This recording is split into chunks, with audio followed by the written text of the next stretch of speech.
முக்கியமாக பார்த்தோம்னா கொத்தமல்லி இலைகள். ஸோ இந்த கொத்தமல்லி இலைகளை நம்ம எப்படி பயன்படுத்தலாம், பிளட்டில் இருக்கக்கூடிய டாக்ஸின்ஸை வந்து ரிமூவ் பண்ணுறதுக்கு கொத்தமல்லி இலைகளை எப்படி பயன்படுத்தலாம்னு சொல்கிறேன். தினமும் இதை குடிக்கும்பொழுது நிறைய பெனிஃபிட்ஸ் கிடைக்கும். ஸோ பிளட்டில் இருக்கக்கூடிய டாக்ஸின்ஸ் ரிமூவ் ஆகிறது, ஹேர் ஃபால் வந்து அது கண்ட்ரோல் ஆகிறதுக்கு நமக்கு பயன்படுது. கல்லீரலை சுத்தம் செய்யவும், குடல் பகுதியை சுத்தம் செய்யவும், முக்கியமாக கான்ஸ்டிபேஷன் மலச்சிக்கல் தொந்தரவை சரி செய்கிறதுக்கும் இந்த கொத்தமல்லி இலைகள் நமக்கு பயன்படுது. ஸோ இதை வந்து நல்லா வாஷ் பண்ணிவிட்டு சின்ன சின்ன பீசஸாக கட் பண்ணி எடுத்துக்கணும். ஒரு 2 கைப்பிடி அளவுக்கு கொத்தமல்லி இலைகள் எடுத்துக்கணும். சின்ன துண்டு அளவுக்கு இஞ்சி இதில் சேர்த்துக்கலாம். இதனோடய நம்ம என்னென்னா நெல்லிக்காய், ஒரு முழு நெல்லிக்காயோ இல்லை பாதி அளவு, முழு நெல்லிக்காய் எடுத்தால் ரொம்ப சிறந்ததுன்னு சொல்லலாம், இதை சேர்த்துக்கணும். ஸோ இதை 3ஐயும் நல்லா அரைச்சி வடிகட்டி எடுத்துடணும்.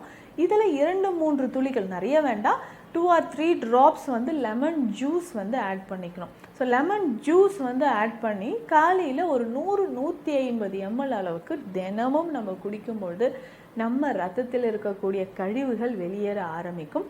முக்கியமாக கல்லீரல் Download ShareChat.